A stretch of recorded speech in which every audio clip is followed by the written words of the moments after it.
So I'm Catherine Dryburgh. I'm a multifaceted industry practitioner.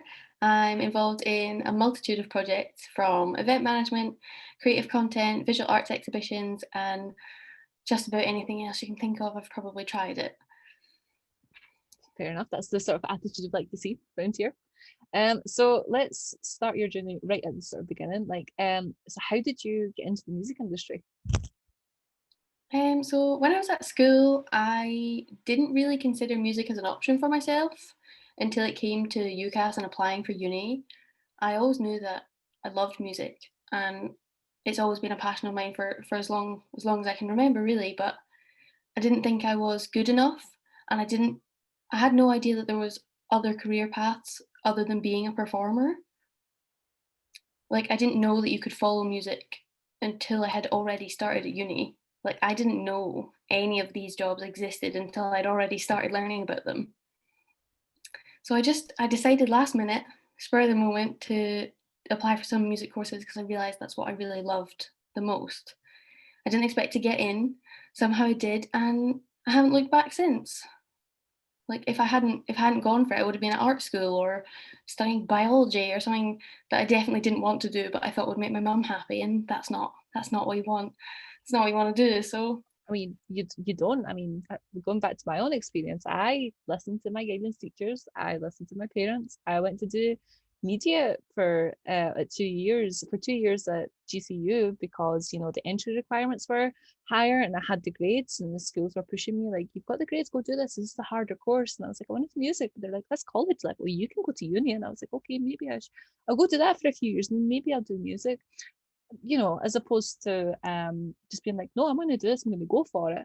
I think part of the issue with that is maybe a lot of people don't understand what the creative industries are. What are the jobs? How do you get into it? Like, what do we actually do now? yeah, Which is why a obviously big we're issue. I think everybody Mhm. faces that at the start. Totally, Nobody knows what exists until you're kind of already in that circle. yeah, exactly. So talk me through your uni experience. So how did you sort of get in? What was it like? Like you went all the way from first year to fourth year. Like, what did you learn from all that time there? Yeah, so I learned absolutely loads. I've met so many great people, and I had a great time. Like, uni was very hard for me to start with because I felt very inexperienced and everybody I knew was a performer.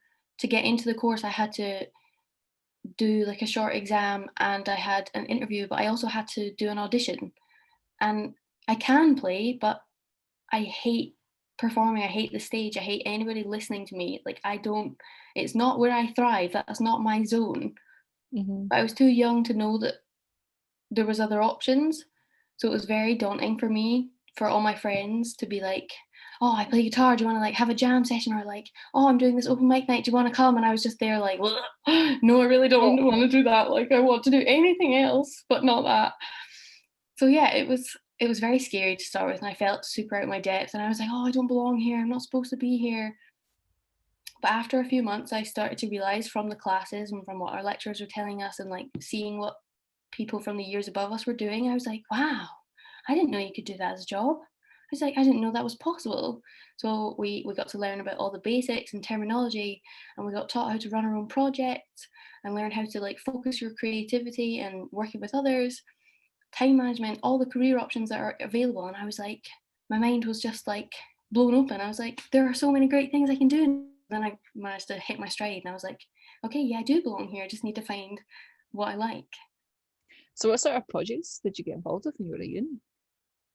So in second year of uni, I started a promotions company with zero know-how on how to do that because I came from like a little town on the east coast of Scotland. There was no gigs where I was. There was no live music. There was nothing. There wasn't even open mic night. So I had no experience of running an event on my own, let alone booking a venue or managing costs or making posters or booking bands. I had no idea, but I was like, that sounds fun. I'm going to try that. And nobody told me not to, so I just did it and tried to just piece it together as I went along. It wasn't a complete disaster, but I did lose a fair bit of money. Oh my But God. that's just the lesson that you have to learn, and I'm glad that it happened once. And ever since then, I've never lost money at a gig, so lesson well learned.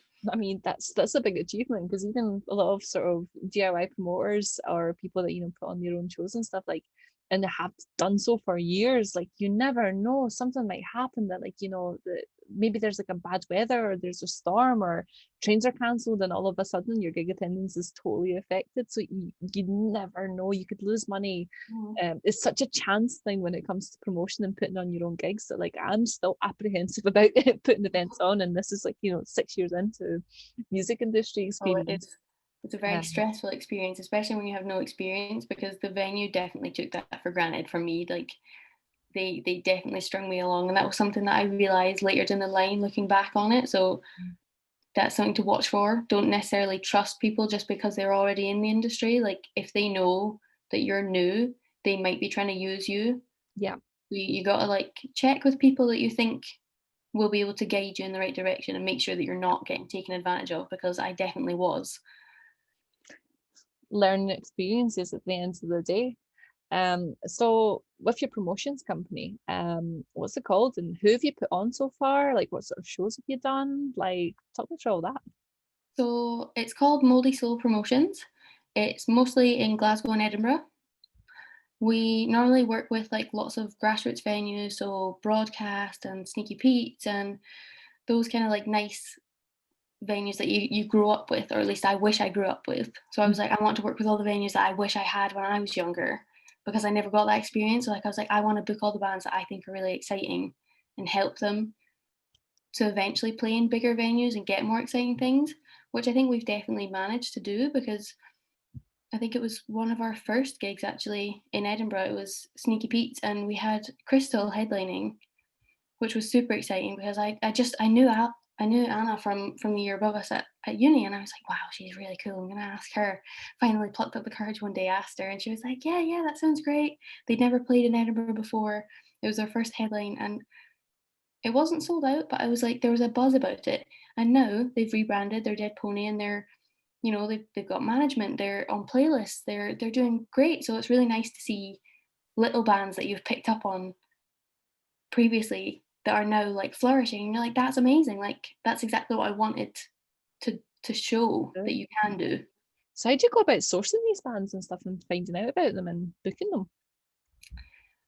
Just go to loads of gigs, listen to loads of playlists. If your friends send you a song, they're like, wow, I think you'd really like this. Don't ignore their message. Always listen to the song, because that's when you'll find stuff. Even if it's not that song, you might get like a recommended song that pops up after that, and you're like, oh, that sounds really exciting. Then you look at where they're from, and you're like, okay, well, Aberdeen, that's not too far away. Maybe they'd want to come down, or like, who have they played with before? Looking at venues and just literally looking at who they put on, especially on weekdays. That's always smaller bands, Hmm. like quieter, but that's not a bad thing. Picking small bands are great to work with because they're much more receptive, and they get really excited and feel very valued when you're like, wow, I really like what you're doing. Like if you pick up on someone when they're still just starting out, they really appreciate it, and you can build contacts that you can carry on Yeah, for a long time. So it's a good place to exactly. start. And for anyone that's obviously a performer that's watching this, that just goes to show like people are willing to obviously take chances on smaller bands or smaller musicians and stuff because you never know where this person will grow up because we all sort of start on bottom zero. So, and that is also the sort of beauty of the music industry where like you could work with someone and they might end up massive, they might end up huge, they might end up, selling at festivals and stuff, and you're like, oh my god, like I know them. That's just Mike, or that's just Sarah. Like she played that gig for me with just a wee guitar. Look at her now. Yeah, it's great. It's great to see Yeah. people grow with you and see people flourish and get all these opportunities, because you're like, wow, I remember that one tiny gig you did with me. So it's Yeah. great. It's great to see people do well after Mhm. you've picked up on them. Exactly. So I've got my notes here as well about you, and I want to talk about Queens of Noise. That was another project you actually started at uni, and now it's essentially became like your title almost. Yeah, so Queens of Noise started actually as my third year project. So as if I wasn't already throwing myself in the deep end, I was like, right, I've had enough of this. I've only been in the industry for 2 years, and I was like, I'm sick of being treated differently because I'm female.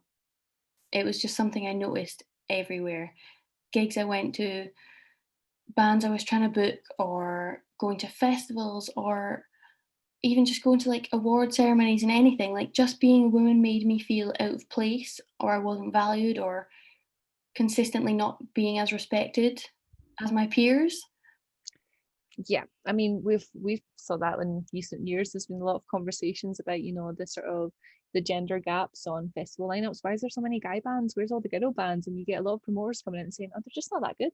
Oh, they just don't want to play music. They're not encouraged, they're not fussed about it too much. That's why there's a lot less of them. But maybe it's because, maybe girls aren't necessarily encouraged into it. And a lot of the time I found myself as a female in the music industry, it is very much like a boys' club.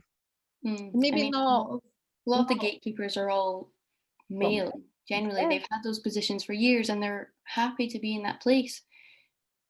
And that's great for them, but they're obviously going to pick people that represent them because that's what you naturally do. If you are going to buy clothes, you're going to buy clothes that suit you. But if you're a booker, you're just going to naturally gravitate to what sounds good to you. And generally that's going to be other men.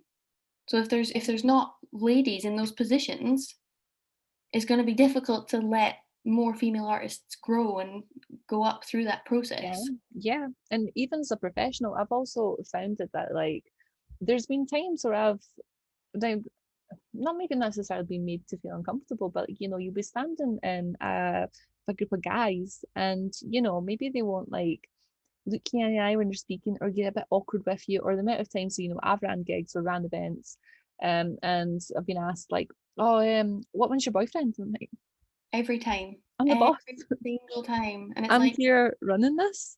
but Um, even if one of them was my boyfriend, I wouldn't mind. But they've not taken the time or energy to remember my name when I'm the person who's been emailing them for the last 6 months.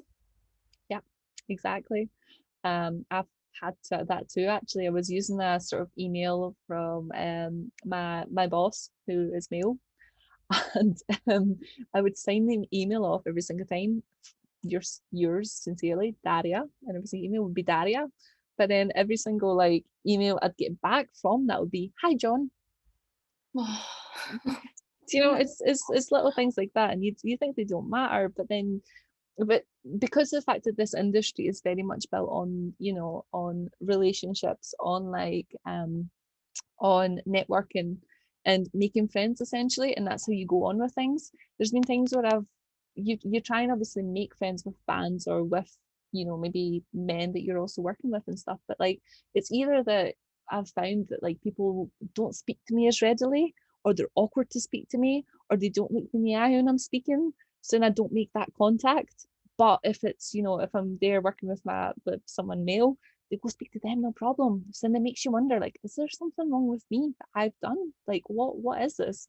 And obviously, this is a sort of a huge topic within itself, and we are obviously trying to keep it within a certain parameter and trying not to discuss maybe necessarily too many of the bad things. But the reason why we are obviously really talking about this both as females in the industry, and I think it's important for a lot of young people to understand this, is that it's like so that they're aware of the issue, so that maybe the sort of not necessarily that a lot of people do these things on purpose, because it's not about that at all. It's not I'm not necessarily singled out of a room and bullied or made to feel excluded. Like it's more sort of in It's an unconscious bias that yeah, exists consistently, no matter the sector within the industries, because of the hierarchy and who runs the sectors.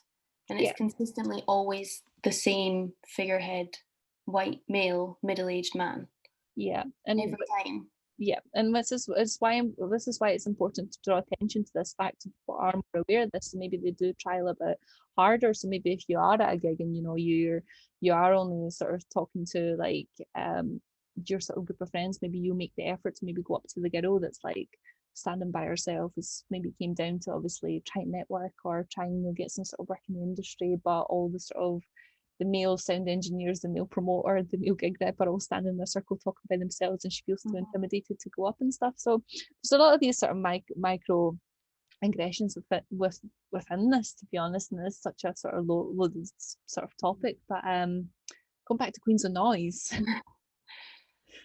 Yeah, so that's kind of what Queens of Noise, just all the things we've spoken about, that's what Queens of Noise is trying to fix.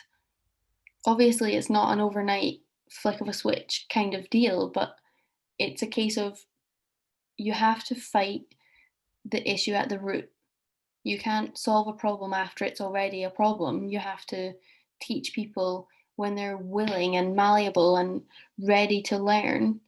Mhm. So we try to encourage young people, particularly, to come along to our events, particularly female, but it's definitely not exclusive in any way. We try to educate and show the value that females contribute to the industries while also educating their male counterparts as to how to work with them and how to value them and how to make them feel safe and comfortable. Because if you're teaching people before they're even in the industries how to behave and network and how to get on with each other, gender aside, then eventually there won't be that issue that we're facing up the ladder, which is the whole point. We just want to level the playing field. Totally. Yeah. I mean, the amount of times where I've noticed that maybe a male coworker of mine has been selected for opportunities ahead of me, even though I know that I'm the best person for the job. Maybe I've shown him how to do the job. Maybe I've given him those skills, but he was selected forward, or maybe he doesn't struggle as much as I have in certain opportunities or in certain sort of networking situations. So it's a bit nuts when you sort of explain it out like that. And my sort of biggest example of that time was when I was with a boyfriend who was a musician, and I told him, like, don't introduce me as your girlfriend. Like, whenever we're in sort of social situations, he was like, oh well, why not? Like, whenever we're in social situations, it's because we're networking with other people. I was like, but when you introduce me as your girlfriend, then the other guys that are standing in a circle don't take me seriously, and they don't think I know very much about the industry because they just think, oh, that's just his girlfriend. I better not talk to her in case he thinks that I'm talking to her and trying to, like, make a move. And I'm like, Yeah, and he's like, I don't understand that. And I'm like, yeah, but that's situations that I deal with and I've dealt with before when I have been introduced in a situation where we're talking about, say, analytics of a festival. So very sort of maybe more technical and in-depth conversation with these other industry sort of related people. And then, like, yeah, I noticed after I was introduced as a girlfriend, nobody looked me in the eye. And then when all the guys were sort of saying bye to each other, they all hugged each other, but no one even sort of said bye to me as they were leaving. yeah. It was It's just, consistent. As soon as you've been labelled as anything other than your name, you get put on this shelf, and you're more of an ornament than a valuable person in that room. You become a statue almost, because people either don't talk to you because they think you don't have the answer, or because they're worried to like step on their male counterparts' toes in case they think that they're hitting on you, or I don't know, going behind their back or doing something sneaky. And you're like, it's never like that. But no. I've had the exact same thing. I've had to be like, even when I've been with male friends running events who I've just asked in for a favor, they've never ran gigs before in their life. It's just I needed somebody to be on the doors because whoever I had dropped out. I'll arrive at the venue with them, and instantly the venue manager will be like, "Hi, nice to meet you," to my male friend instead of to me. Mhm. Yeah. Even if I arrive early and I have the rider and I've got all the documents and I know all the names of the bands and I have the sound check list and I've got all the times, they'll still ask the male who's with me, almost as if they're my caretaker or my minder. And I'm like, well, I have the answers, they're mine. Yeah. And it's just it's it's it's nuts when we actually do talk about it and obviously speak these things out in the open and stuff. And obviously there is a lot wrong with the industry, and maybe even this goes back to this whole society thing as a general in relation to music, where women in music were also seen as more sort of token, more sort of pushed for their looks as opposed to their music, and maybe the whole rock and roll persona, and maybe the genre that we also work with, which is sort of alternative indie rock. is very much like bad boys getting girls all the time, you know, and Yeah, doing things we're you used as like shouldn't. a marketing prop rather than a valued Yeah, no, position. totally. Where, you know, it's cool to, you know, not be nice to girls, not to be nice to your love interests and stuff because you're just a bad boy. And there is a lot of that, I would say, that, you know, we are trying to sort of break out of, but it's about telling people that actually I'm a human being. Like, Yeah, it's just I'm just about like you. teaching people from the root of the problem before they learn these behaviors from their peers and from people who are training them. If you get an internship and your boss is male and he treats your female counterparts like that, then you're going to pick that up, aren't you? Like that's how everything works. You pick things up from your parents, you pick things up from your friends. If your friend's got a really annoying catchphrase, you end up saying it a week later because you're around them all the time. You can't help it; it just comes out your mouth. So that's the point of Queen's of Noise, is trying to fix these issues before they become issues. It's teaching people how to respect each other and how to work together and how to value the input of anybody, no matter what their gender is. Yeah, exactly. So with Queens of Noise, what sort of things do you guys put on then? So we put on our first conference event, but we also had showcases of local artists from across Scotland. So we tried to kind of do a bit of everything, really, because I got too excited and was like, I want to just do all the things in one go because it was going really well and I was excited.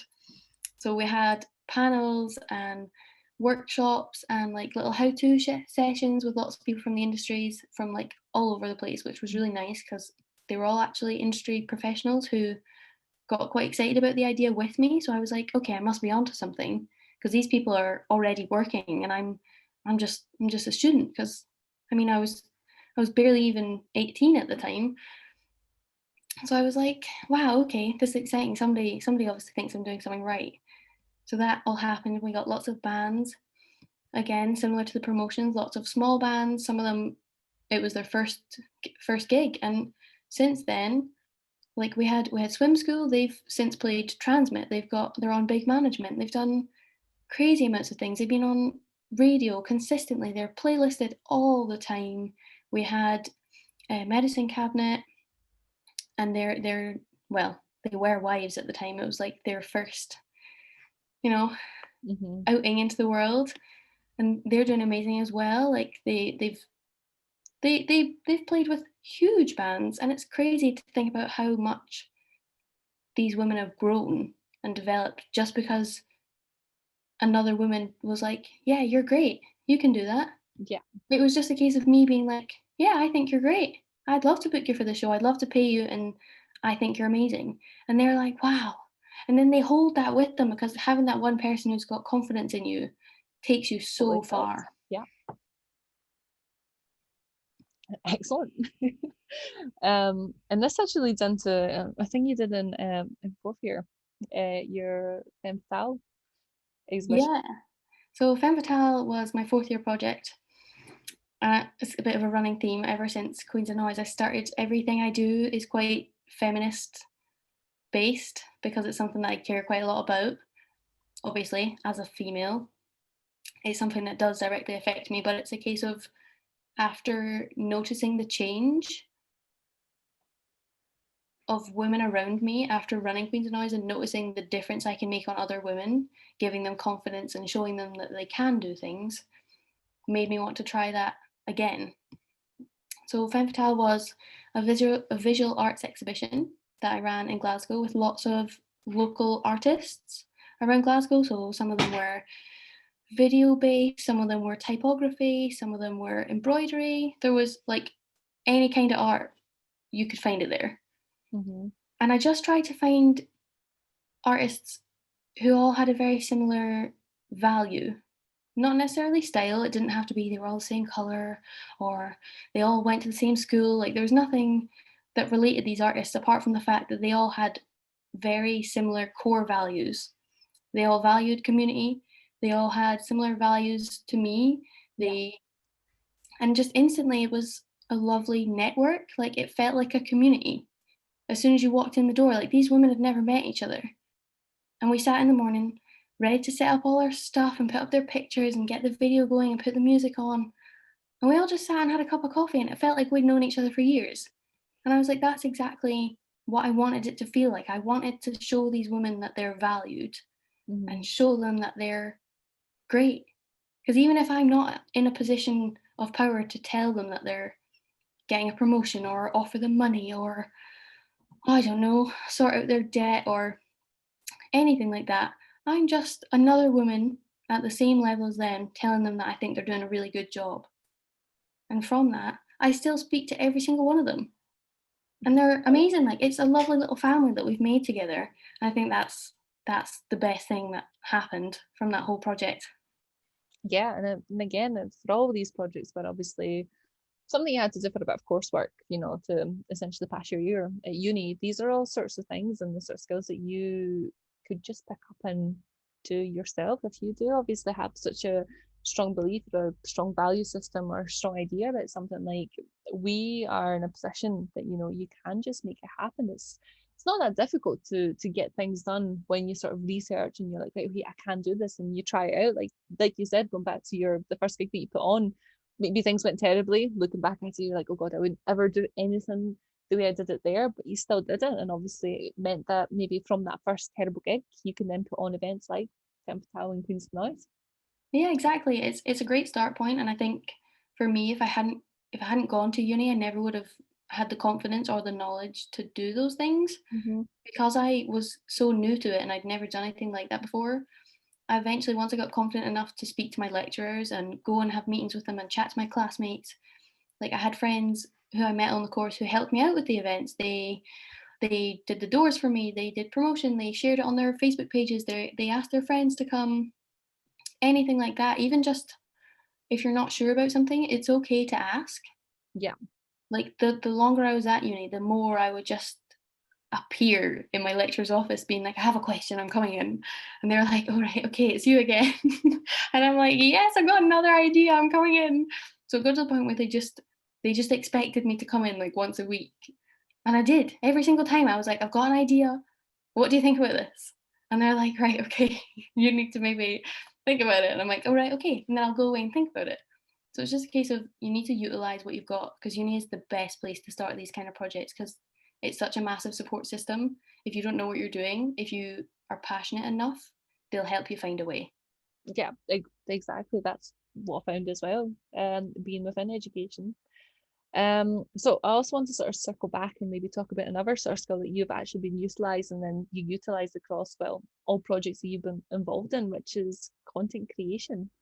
Like, we obviously operate in the music industry and we are within the sort of more management sort of side. We maybe we're not the artists that, create the music, but we're the ones that, help sell that music and push that out. And okay, that does sound very, very clinical when we say it that way. And we are essentially seen as a sort of the badness of the music industry because we are the soulless business side of it all. But like, content creation, I would say, is a very, very important element in everything nowadays. So how do you go about it, and how do you, because obviously what I'm trying to say is like it is very sort of businessy, but how do you make it not businessy?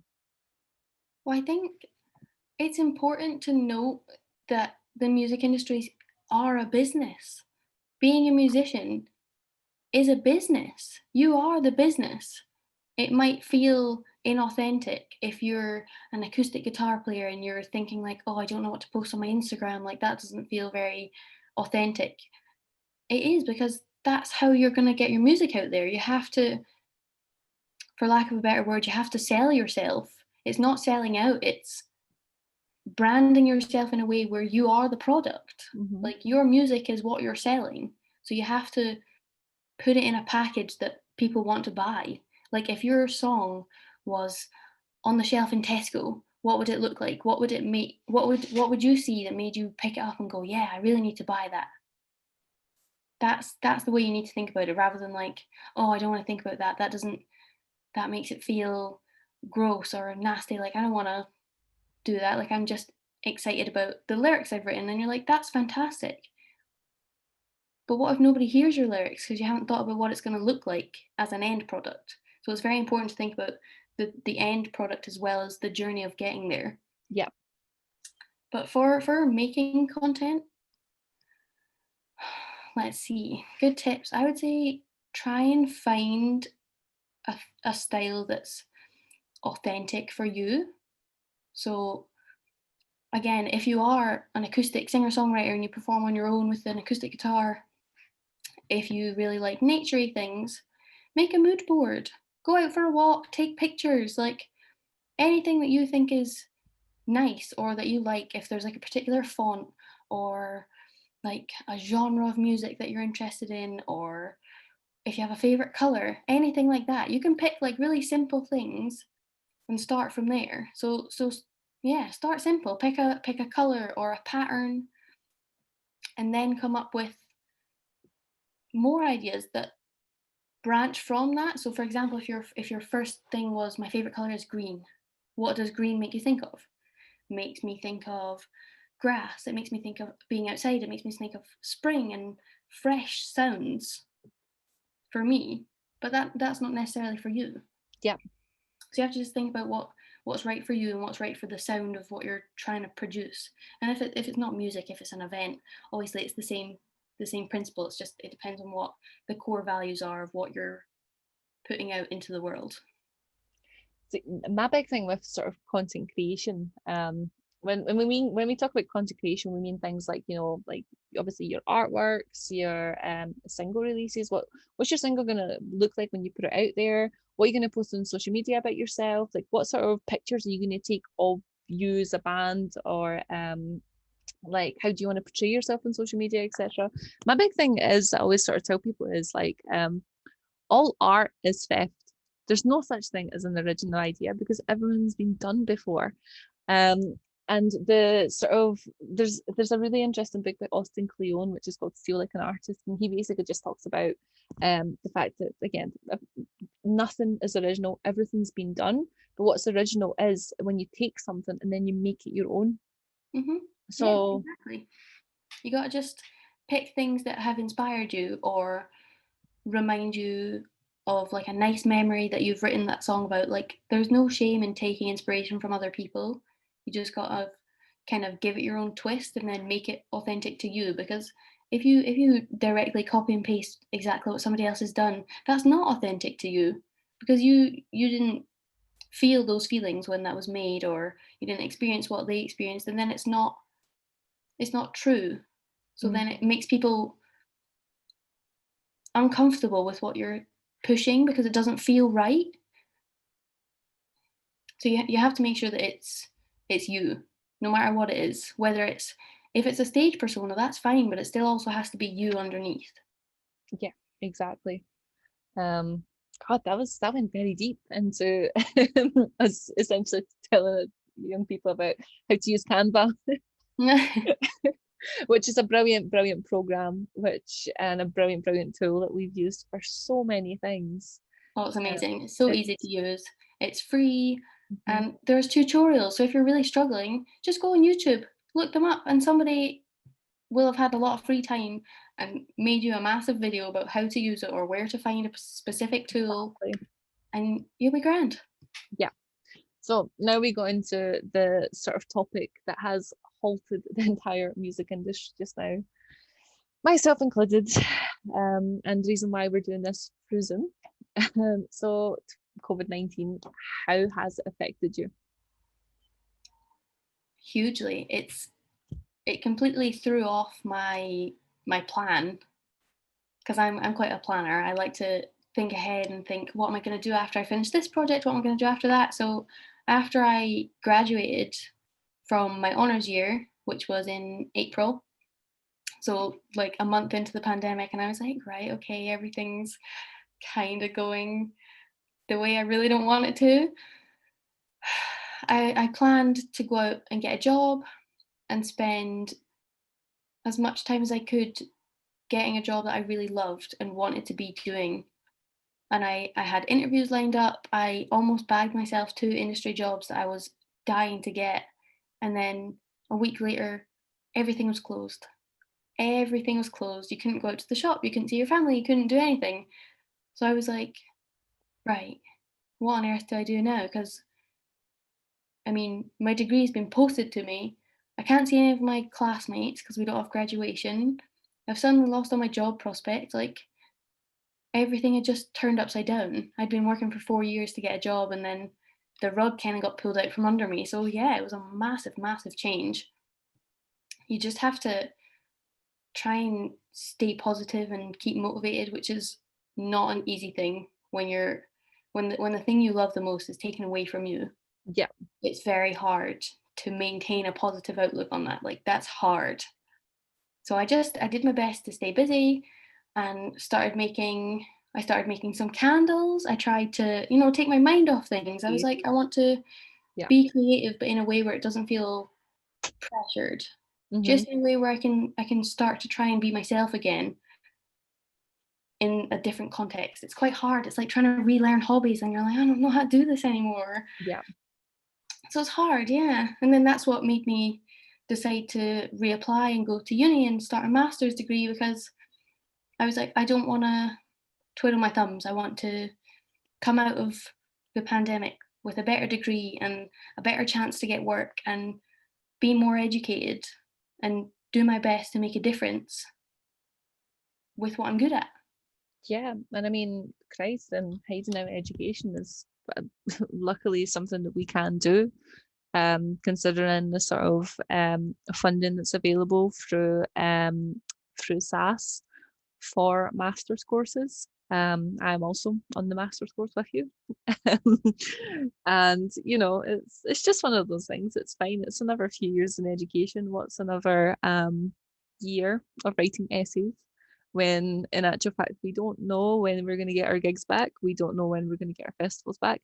Me being obviously the eternal optimist, um, I am hopeful that within the next sort of maybe 8 months we are going to get something back, because this is what, already been 8 months since lockdown. I know, God, what a dreadful thought. I'm hopeful. I'm hopeful. Yeah, I think it will kick back into gear soon. It's just a case of making the best of it while you have to wait. Like, if you're not sure what to do, or if you don't want to go to uni yet because you're like, oh, I won't make any friends, or I'm scared to leave home because it doesn't feel safe.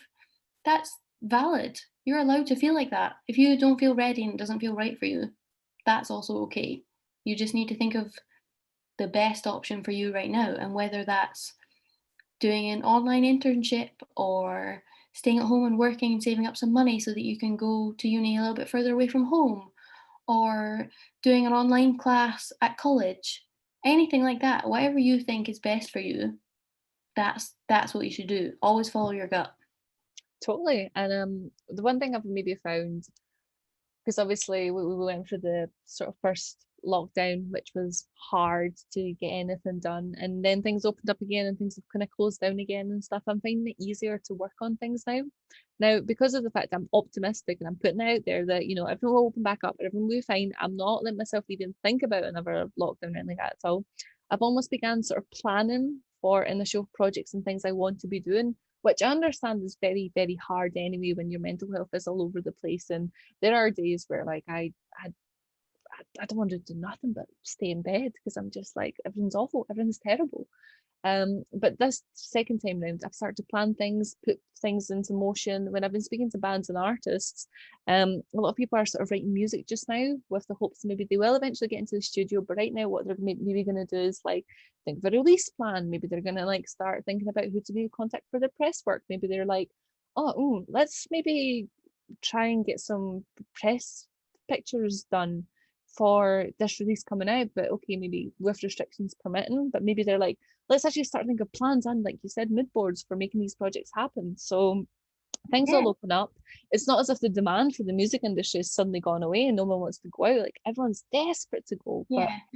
Everybody's dying for something exciting to do because we've been so isolated yeah, and alone, because you can't see your friends, you can't go and see your family. If even just going out for dinner and like feeling normal it's is a been, luxury right now. yeah, So I think as soon as it's back, everybody's going to be jumping on it, and it's going to be booming more than it ever has, because people haven't realized how much they would miss it until it's gone. yeah. And you'll never take any sort of event invitations for granted ever again. It'll So happen. lastly, what are your sort of general tips for any young cats that are wanting to get into the industry or do stuff in the industry? What are some things from your heart that you can tell them? Oh, from my wee soul. I just really cheesy one. Stay true to yourself. Just the most important thing I can say is just be passionate and show people how willing you are. Speak to anyone, everyone, anyone who will listen to you. Make as many connections as you can and find things you care about the most and use that energy to drive you in anything that you do. Like, keep yourself creative by focusing on how much you love what you're doing. Hmm. I think that's the biggest thing. So even if you're feeling really down one day, or you release a single and it flops, or you've made a poster and then somebody comes back to you and they're like, "Oh, I really don't like that. Can we change it?" Instead of being upset or disheartened, you can take that blow. You can, sit down and not touch it for a day. Like, that's all right. Everybody needs time, but just always circle back to how much you love it and why you're there in the first place. Yeah, e- exactly. That's that's very important to keep in mind. Christ, the amount of times I've repped a show or worked for a promoter where I'm doing the door and it's winter and I have to stand there for 3 hours, letting Hmm. people in and out, taking their money off them. And maybe people aren't that nice, or maybe it's just really, really boring because there's no one to talk to. And maybe it's like midnight and I'm so tired and I've only made this certain amount of money. And, maybe this show, I can even hear the music because I was standing Hmm. in the corridor for so long. Too many But times these things happen. But even if you're at like a crappy part-time job in a shop that you don't want to work in, think about why you're there. You're there because you're earning money so you can get that job so that you can absolutely kill it. exactly, and it's essential stepping stones. I mean, like there's very, very few people in the music industry that have made it to these big massive positions, where their jobs are so cool, they do so many things, so many sort of cool things. Like, no, no, no, no, they started at ground zero as well. They stood at that door Yeah. at Everybody midnight has to earn their in place. winter. You got to earn your stripes. And see these people who don't earn their stripes and they get jobs not on experience but on people that they know, particularly family given positions. You'll notice them.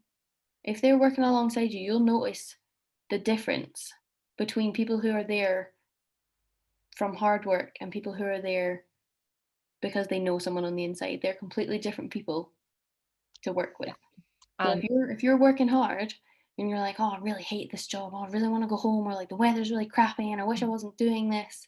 You're like, it's character building and you're going to be much better for it. As rubbish as that is, it's totally going to make you cooler and better in the long run. If no, that's what I'm saying, if you don't love it and if passion is not what's driving you, oh God, yeah, totally. I mean, yeah, living on £10 a week on when I was living in Glasgow, oh, just to be close to the music industry because of the amount of free work experience I had to do. Enough money to cover my bills, but enough for £10 a week to survive on food and fun money and going out mhm, to the pub money. Quite an which you would all spend experience. on going to gigs anyway. Exactly. Do you But know what that's I where mean? the love is. Yeah. I mean, I think it's one of those things we love to complain about the hardships that we went through Oh yeah. because everyone does it in this industry. It's not an easy industry to get into, but like it's just so worth it because it's the coolest industry in the world. Yeah. Once you've made those little baby steps, you're gonna be like, oh yeah, I definitely want to be here. It's like once you get a taste, you're like, oh, I'm This is gonna it. I'm gonna do it. Yeah, exactly. So thank you very much for taking the time to speak to me. Thank you for having me. Excellent. And yeah, I'll speak to you soon.